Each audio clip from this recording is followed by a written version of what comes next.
This is Matt, and this will be a video on how to strike through text on Google Docs. So I'm right here on Google Docs, as you can see. This is just a random entitled document. I've just pulled in some sort of random text I found online here. So what we need to do to actually strike through, let's say we wanted to strike through part of this sentence at the top. What we are going to do is we're going to highlight the sentence you want to strike through. We will come up to Format at the top here. We hover over text, we then get bold, italics, underline, and the strike through is right here. And you see that the keyboard command is there as well. I'm on a Mac, so it's given the keyboard command if that's useful for you. We will click on strike through, and just like that, you can see that that section is struck through.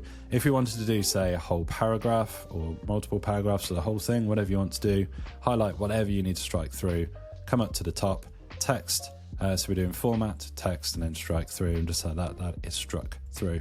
So hopefully you found this video on how to do strike through text on Google Docs useful. If you have, drop this video a like and subscribe to the channel for more videos just like this.